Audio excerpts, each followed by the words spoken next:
An insurance company, because our strength assures your protection. CBIC, Contractors Bonding and Insurance Company. At Papa Aldo's, we've always wondered, can there be too much of a good thing? Is it too much to offer our new fresh dough crust made right here every day? Is it going overboard, offering almost a full pound of freshly shredded real cheese? Is it overkill, giving you 70 slices of pepperoni on a large pepperoni? Yeah. Papa Aldo's large half pepperoni, half Hawaiian, now only $5.99. Papa Aldo's Perfect Pizza, the best pizza bottom to toppings. What happened after the storm? Monday on News 8 at 5. Primary day in South Carolina. The voters have sent their messages. This is NBC Nightly News, reported by Garrett Utley. Good evening. South Carolina is different. It holds its primary on Saturday rather than a Tuesday. And this evening, we are projecting that President Bush is the winner among the Republicans and that Bill Clinton has won the Democratic vote by an overwhelming margin. Despite the president's victory, Patrick Buchanan again received a significant vote from those who are dissatisfied with the president. Kenley Jones is in Columbia, South Carolina. Kenley?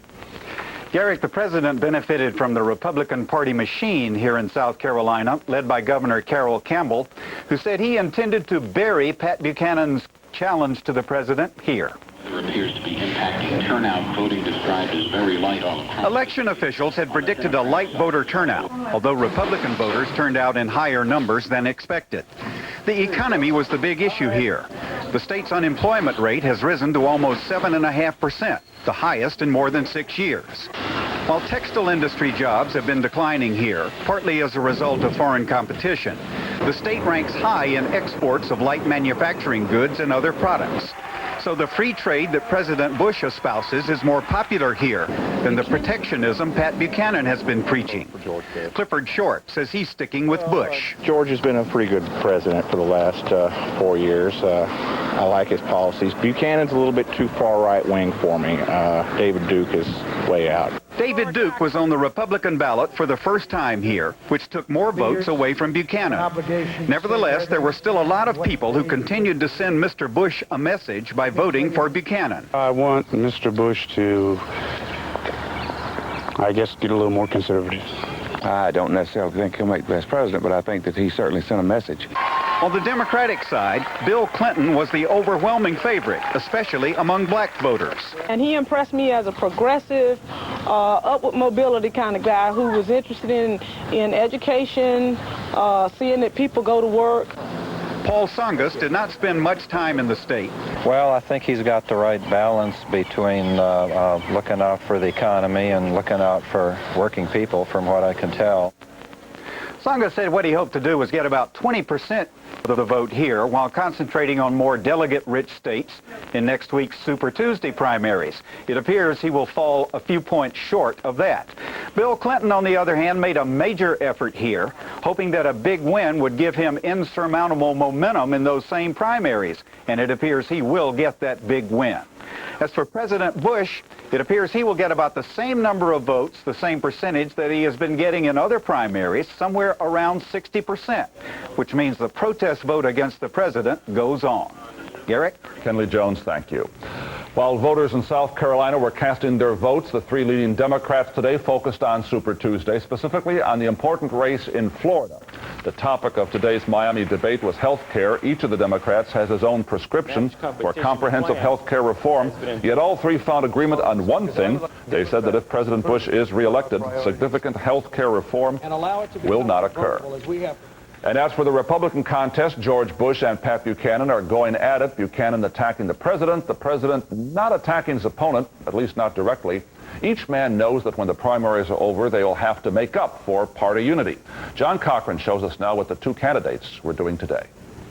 President Bush was still on the road, but not on the campaign trail. Aides said today's stop at the Pensacola Naval Air Station was not political, so taxpayers will pay for it. In this military setting, Bush portrayed himself as uniquely well qualified to continue as commander-in-chief and blasted political rivals who want much deeper cuts in defense spending. Don't play political games with the national security of the United States of America. Bush spoke at a museum which houses his World War II training records as a Navy pilot. His instructors rated his flying as average to above average, but said he had trouble maintaining altitude. He is having the same problem now, trying to keep his popularity ratings up. Even so, he called an early halt to his Super Tuesday campaigning and went fishing this afternoon in Alabama. Bush decided another 3 days of campaigning would only make him look frantic and frazzled instead of confident and presidential. But Pat Buchanan is not relaxing, and today was hammering away in New Orleans. The Bush campaign thinks Buchanan could again break 30% in some Super Tuesday states, even Louisiana, David Duke's home state. The former Klan leader's campaign has stalled, and Duke now talks of getting out of politics. Voters upset with President Bush have found Buchanan a more respectable alternative. Bush hopes to win Buchanan's support eventually, and today, after jogging, he again refused to accuse Buchanan of racism and anti-Semitism. And when I speak out against hatred, bigotry, anti-Semitism, racism, it's not aimed at anybody. Buchanan told NBC News that Bush can forget about any reconciliation until after the final primary in June. And the disagreements between the president and I on his New World Order, on his quota bills, on his foreign aid bill, are very, very deep, and they ought to be debated and fought out in the primary before there's any kind of reconciliation at that convention. Buchanan candidly admits he needs to win some state, any state. He says if the president loses just one state, then the Bush campaign will collapse. The president's campaign aides say we will never know because Buchanan will never get that one state he needs. John Cochran, NBC News, Montgomery, Alabama. And as we cover our world this Saturday, we'll go next to South Africa, where an important vote is coming in effect on whether to end apartheid. And this evening on Focus, as defense spending is cut, what happens to defense jobs? We'll visit one company that's already planning for an uncertain future. Like to try Total? Officially, I'm a Nutri-Grain man. Hope you're hungry. Takes 4 bowls of Nutri-Grain to get nutrition in 1 bowl of Total. 4 bowls? 1 bowl of Total has 100% of 12 vitamins and minerals. The call goes to Total.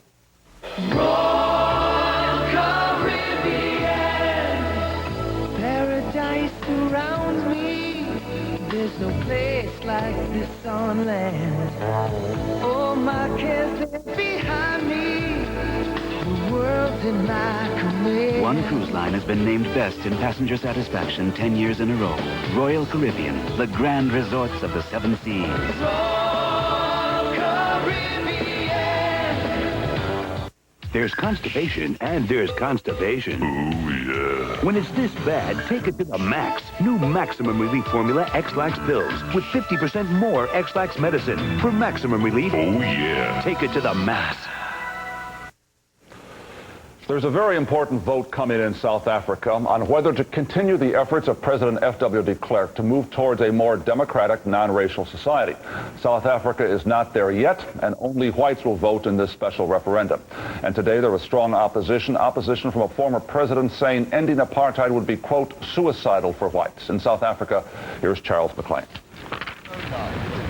With the crucial referendum just 10 days away, a confident President F.W. de Klerk took the morning off in Cape Town and played golf. While in Pretoria, a smaller than expected crowd of right-wing whites gathered to hear Conservative Party leader Andries Truenicht call for a separate all-white state and urge them to vote no on de Klerk's referendum.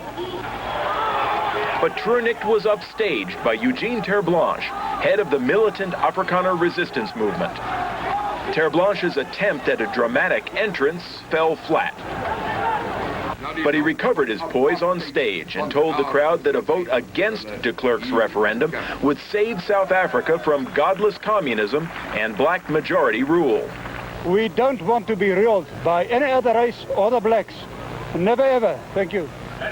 On March 17th, South African whites will be asked whether they want to proceed with talks leading to a non-racist democracy or turn back the clock on the government's reforms. Polls show most South Africans intend to support de Klerk and vote yes on the referendum.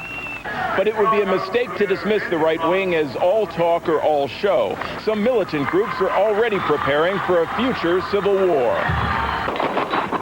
Extremist groups like the Iron Guard are training in urban warfare. They feel the de Klerk government is selling out South Africa to the black majority, and they want to be prepared to take it back.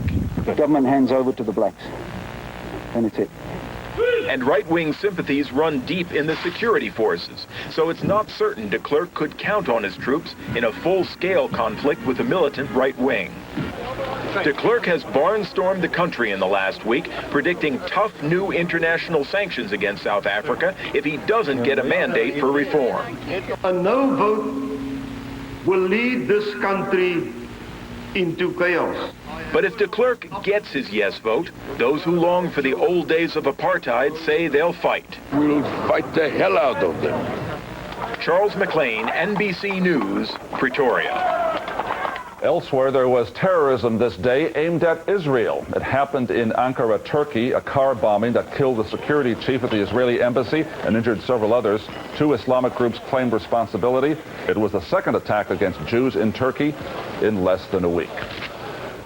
Back in this country, another kind of destruction, the Michelangelo computer virus. Today, the cost of it was still being added up. Here's correspondent Henry Champ. Exactly.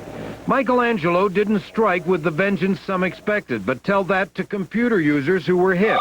The New Salem Baptist Church in Kennesaw, Georgia, lost all its records. I still can't believe it happened. You know, it's just us, cute little church out in Kennesaw, Georgia. So I guess it could happen to anybody.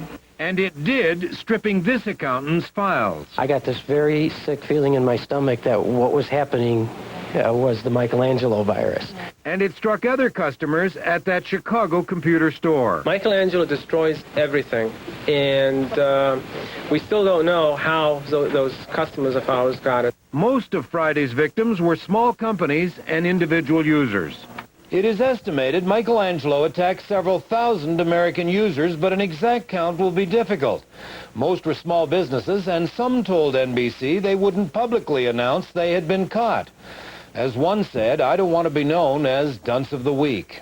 There are still more than 1,000 viruses stalking computer users, and as millions of computers link up worldwide, these viruses can spread quickly. I think the worst thing that Michelangelo taught us is how fragile our computer systems can be, and how important it is that we protect the integrity of our computer systems. There are 3 key protective steps.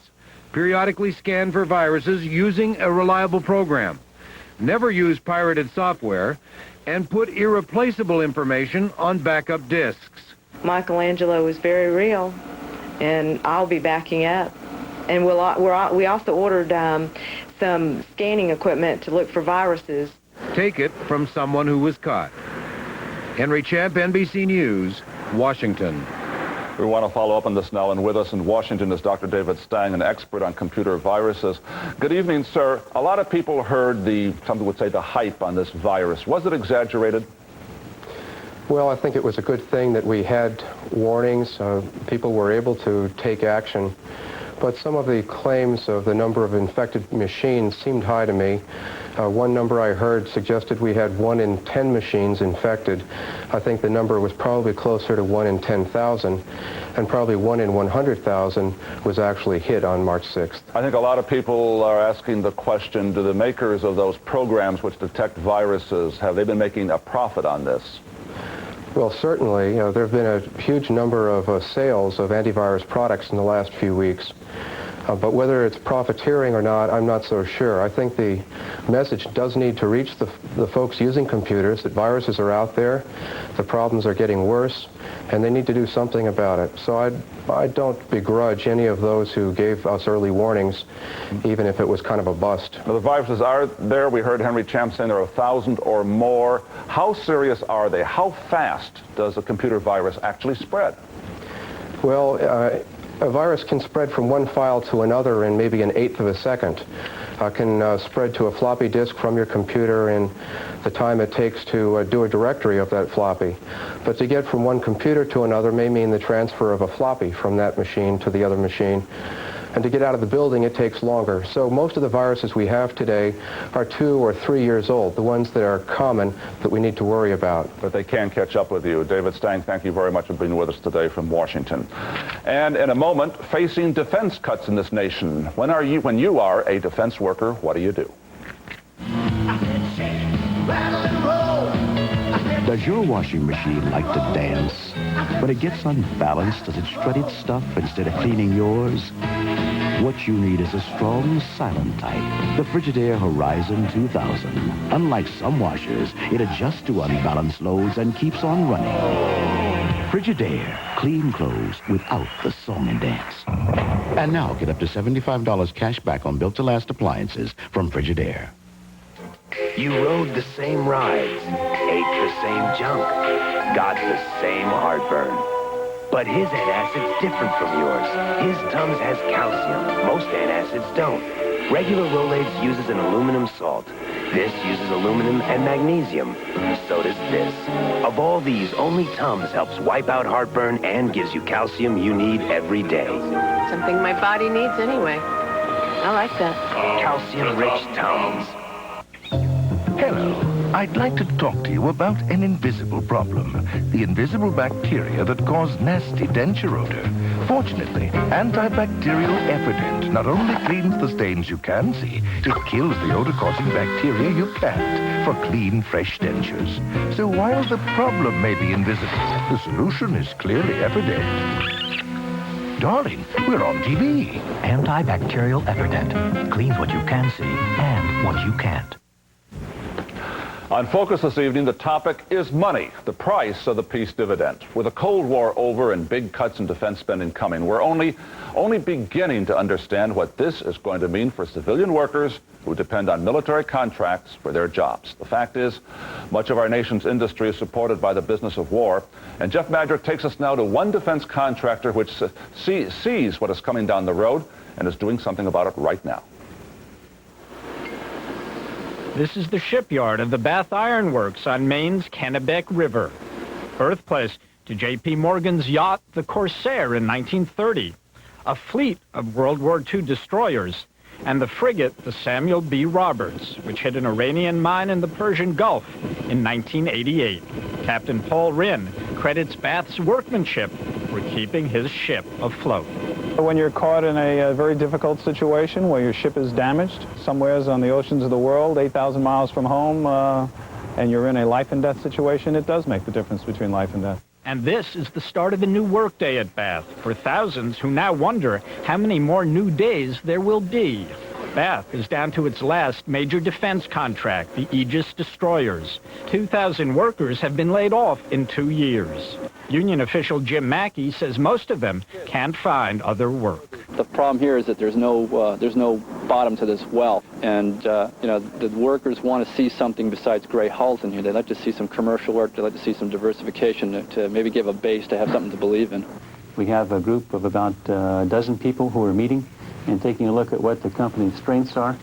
2 months ago, Bath's management started meetings with its union to find ways to apply its defense skills to the commercial market. We had welding skills in this company that they could not be matched elsewhere. The high level of skills of its workers is Bath's best asset.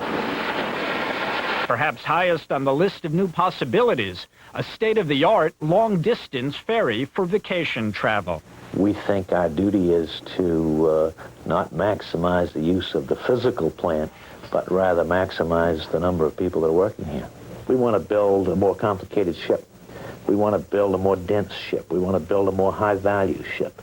We want to build a ship that will use the range of skills and talents possessed by our workforce.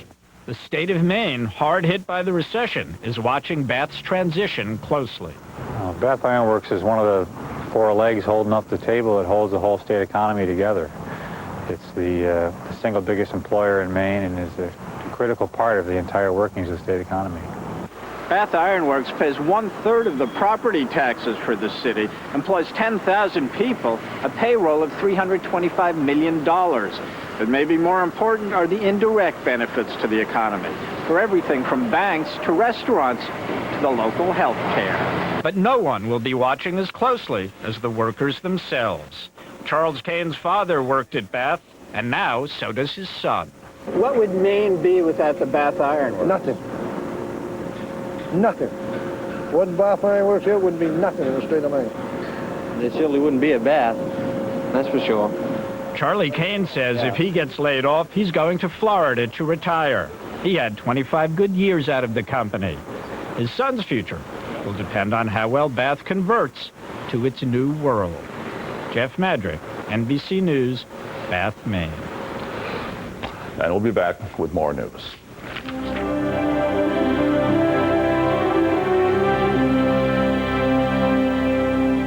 Fleischmann's Margarine asks, what is good?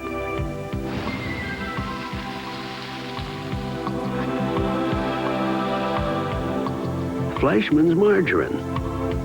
Be good to yourself. Call me a trendsetter, but I was eating wheat thins before people knew why they were baked and not fried. Now everybody knows who needs a greasy chip, right? Besides, wheat thins are delicious. Delicious is still in, isn't it? It started early this morning, that feeling that something was a little off. But by noon, her fever had started to climb. Her whole body ached. And now at 5:30, she's coughing and congested. Her head is pounding. Kate Porter has the flu. Now all she can think about is relief. Theraflu relief. Theraflu is serious flu medicine doctors recommend. Soothing, hot liquid relief to ease flu symptoms fast. Theraflu, your flu misery stops here. Here's coffee. You know, my decaffeinated is darker than yours. You wake up perkier, and your newspaper's more in-depth. Wait. I'll do it again. Here's your brand. My Folgers Crystals. Mountain grown. I'm filling. I'm pouring. I'm darker. Okay. Can I have a taste? Sure. Decaffeinated Folgers Crystals. So dark and rich. Shouldn't you switch? You know, your decaffeinated is darker than mine.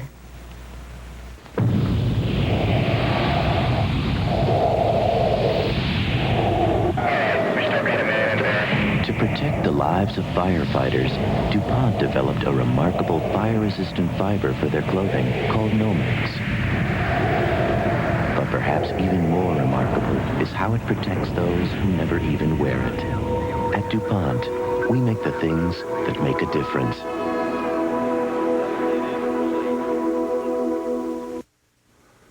We note this news from China today, where a new fad has emerged. The hula hoop. More than 30 years after it took America by storm, the Chinese government last month urged people to use the hula hoop as an inexpensive and effective physical exercise.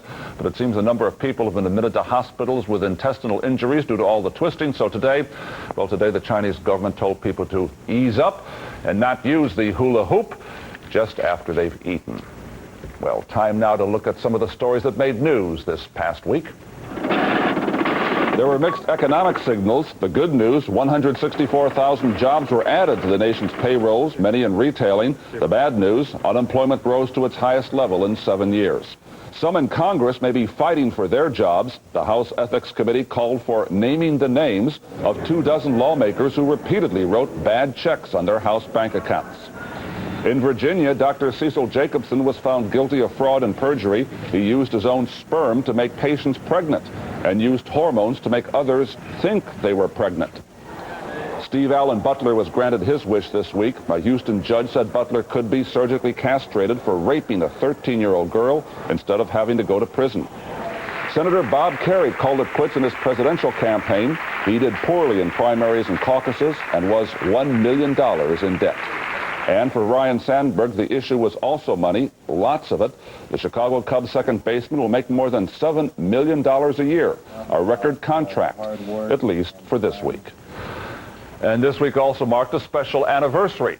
Let's go back 20 years, back to 1972. Richard Nixon was in the White House. There were Americans fighting in Vietnam, and a spacecraft named Pioneer was launched. Whatever happened to Pioneer?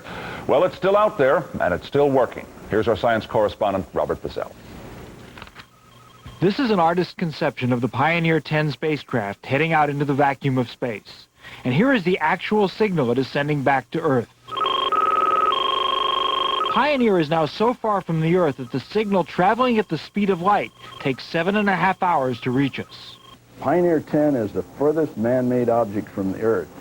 When the spacecraft was launched 20 years ago this week, the expectation was it would last for 2 years.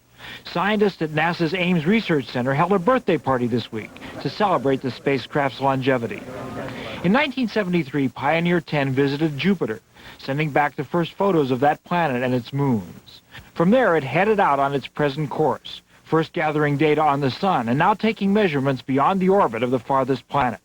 Basically, the spacecraft is performing quite well, and it is transmitting good, solid, error-free data to Earth all the time. On its side, Pioneer carries this plaque. In addition to showing what humans look like, it illustrates radio signals that emanate from the sun and shows the location of the Earth in the solar system. The chances of someone or something finding that plaque increase each time Pioneer goes by a star system. It will approach the first one in 32,000 years, and then pass another one every million years or so. And there's no reason to think it won't go on forever. Robert Bazell, NBC News, New York. And I'll be back with some final thoughts in just a moment.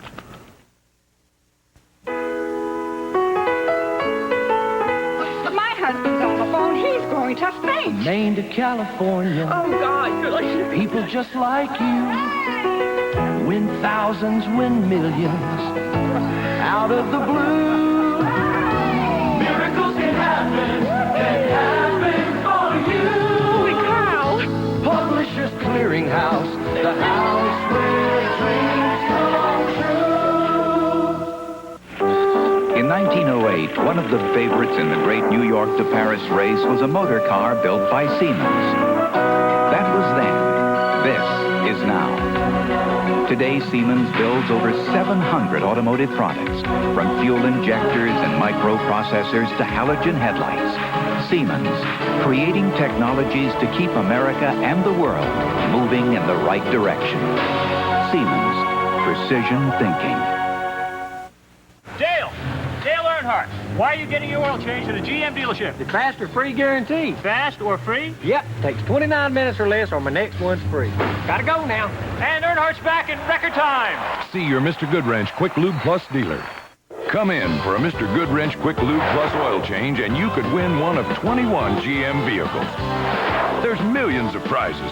Just come in, scratch, and win during the Flag of Winter sweepstakes at your participating GM dealer. Now, for painful gas, which would you choose? Your antacid or Gas-X, the tablet made for gas? It's extra strength, 100% simethicone to fight gas faster. Faster than your antacid. Fight gas right with Gas-X.